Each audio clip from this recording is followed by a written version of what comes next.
જી રવજીભાઈ, હા બોલો. શું હતું? રાણપુરથી મારું નામ રવજીભાઈ હીરાભાઈ ઉંધાણ, પૂર્વ સરપંચ રાણપુર ગ્રામ પંચાયત, રાણપુર ગામના પૂર્વ સરપંચ છું. અમે અવારનવાર ભેસાણ તરફ આવતા હોઈએ ત્યારે પાણી પુરવઠા બોર્ડવાળાની ઘણી લાઈનો ખુલ્લી પડી છે અને આ પાણી પુરવઠાની લાઈન છે એ પાટલા સુધી અનેક જગ્યાએ તૂટેલી છે. ચોમાસાનો પીરિયડ નજીક હોય ને આ લાઈનોનો શાંતા નથી કોઈ, તો કાલ સવારે પાણીના પ્રશ્નો જટિલ બનશે. અતિ વરસાદને હિસાબે નદીઓમાં પૂર આવવાથી પાઇપલાઇન તણાઈ જાય.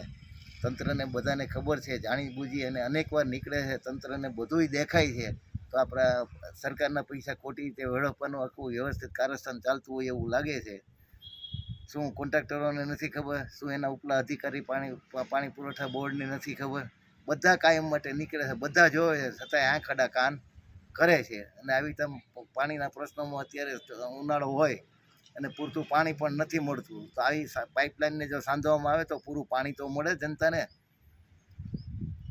હાલ હવે 10 દિવસોમાં 10 ગામડામાં પાણીની સમસ્યાઓ છે, તો આ પાણીની લાઈન તૂટી જાય તો તમારા શું કાર્યવાહી કરશો તમે આગળની કાર્યવાહીમાં? તો પછી ગાંધીજીના માર્ગે આંદોલન કરવું પડે અમારે. અને અમારા એવા ઘણા અનુભવ છે આંદોલન વિના, કે લેખિત કરવાથી કોઈ જવાબ દેતા નથી. પછી પબ્લિક જ્યારે આંદોલન કરે ત્યારે એને આંખ ઉઘડે છે.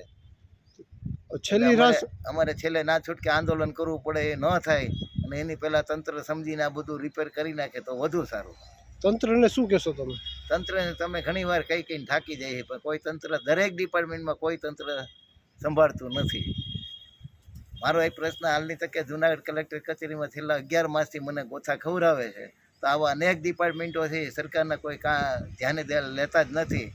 પાણી પુરવઠા બોર્ડ હોય કે કલેક્ટર કચેરી હોય કે માર્ગ અને મકાન વિભાગ હોય કે પછી આરોગ્ય વિભાગ હોય, આવા ઘણા અનુભવો બોલે છે.